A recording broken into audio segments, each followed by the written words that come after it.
Hello and welcome back to another episode of the Mandala series. If you wanna join in, you can just download the file in the description below and you can get right into it so you don't have to do any scripting that we did before already. So today we went to this place where we have our line, we have our segments, and then we have the lines that are extending on it, and then also the little circles which are surrounding it as well. Now what we want to do now is, while we have those lines around here, right, it could be an interesting idea to have a variation in the line length of those things. So we have a little bit of a more of a dynamic tune in here, right? It's not just following the initial outline that we have here, but we will also have the extend the circles having different lines, different proportions, and different lengths. So for that, we need to actually look into one of the earlier places here.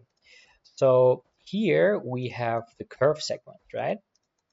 So what I would propose here is that, here we just divide the curve into this place, right?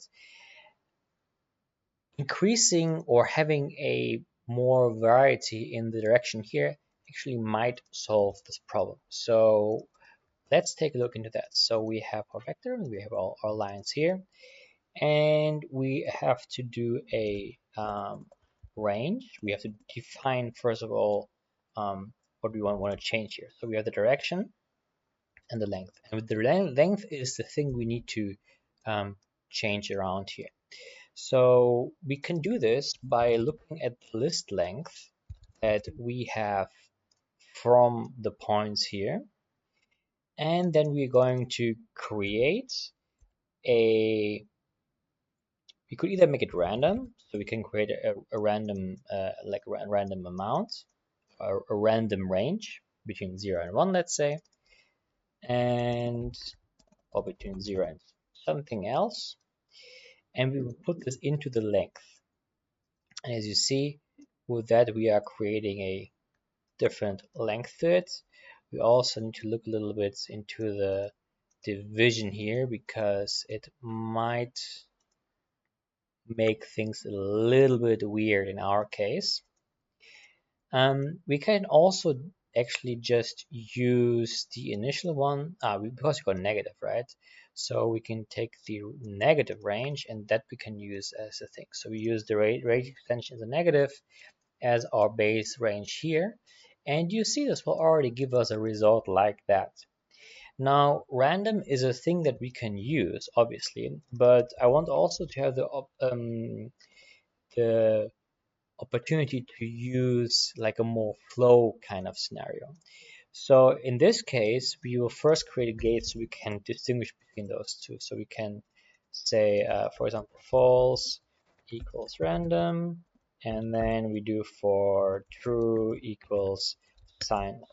And what does it mean? So first of all, it will basically switch between those two things, right? And we use the stream 0 as our randomness in the length, and we will also use true as a sinus, but the sinus we didn't define it, right? We're going to do that right now.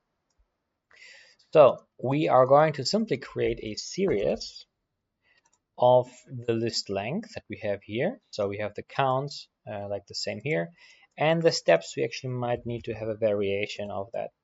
So I think it might be interesting to take the line extension as the step here, and then we're just going to use a sinus function that's gonna put those things here in the end like there, and then we're going to put this into the stream 1. Now when we put it to true, you'll see this happening. Obviously we don't see a lot here, right? We might need to want to adjust it because first of all, the values, they need to be a bit higher, they're very low, and we also need them to be all negative because we go basically split the curve into the direction and we just take one of the parts out, right? So this is the logic we have here. Could be a different logic, but this is the way how we do it here. It could also be done afterwards, but we agreed on that for now. So for that, we're going to use the absolute command, and then we're going to use a negative, and we put this into our stream. Now, not much is happening, right? Well, this is because well, first of all, it could be a wise thing to actually change the step function a little bit and have like a little, have it a bit more like lower, let's say. And then also it could be an interesting idea to also look into range. So we just create the range and then we create the steps in between, but we have to create the steps in -1 because otherwise if you will go here, you see it will create 96 ones, but we don't just want to have 95. So we don't need to undergo an expression and go to -1 here. And sometimes this works better. Let's see. Maybe I have to increase that amount a little bit. So we will see a little bit more of a function. Yeah, maybe could be something more interesting in that sense. Yeah, and what I also want to do is to multiply the amount as well, so we have a little bit of a higher amplitude within those things, right? Like that. See? Okay. This looks already like something a little bit better. Now, at this point here right now, um, we have the issue that we are in the beginning very close to zero, so it is a very high amplitude, and then it actually goes below. Let's see by just increasing that if we will solve that, but I actually think this will not be the case, right? Yeah, it kind of tapers off over time. It is also because we used to sing with sinus cardinal, which is kind of like a different effect. We just want to have the sine function. This will have a more equal distribution of that. All right, good. So now that we can do that, and we can actually remove this maybe a little bit, right? Take a look at the other one. Which one of those might be more interesting? Might be a bit too big. 20. Yeah, interesting. Okay, this already looks like something that looks a bit more useful. And yeah, good. All right. Now we have a good variation in that. Sometimes I think it goes like this might not give the correct result, or like it might give you an error because the curves might be too small for what we want. All right, good. Now that we have that, we can first of all name those things correctly. And we can also look into, first of all, making this nice and neat here and have the different options to choose between, and maybe we can even group this part as well. Now what I also want to do is kind of have a surrounding of this area here as well, which would mean in this case it might be one of a more basic option too, but if you go under mesh and then triangulation, you have the convex hull or delaunary mesh option, and with this we basically take a random amount of points and it basically tries to make a connection between those 2 points, kind of like a shell. So one way to do is we're gonna use the initial curve here. We're gonna, or the circle, we're gonna divide it sometimes, and we're gonna use this as the main points and use the XY plane. Oh, we also can use points, and we have to flatten because we're gonna use all of them.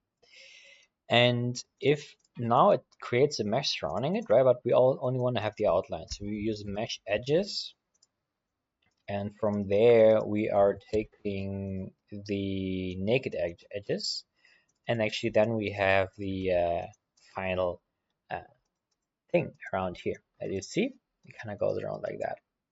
What could be interesting though to maybe have like a little bit of an offset here as well, so we are safe in a safe like distance to the initial the initial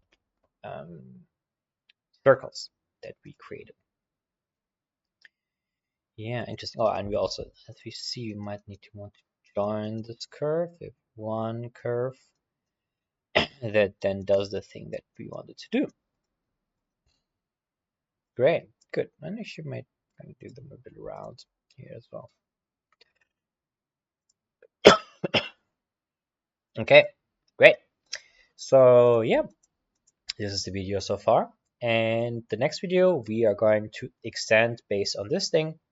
You can download the final file here as well. So if you did something wrong or something that doesn't work quite, you can just put it here.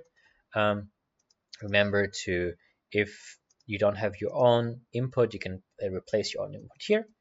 And yeah, if you have any questions, let me know in the comments. Otherwise, we will move on and gonna create something more interesting around this here in the next video. Bye bye.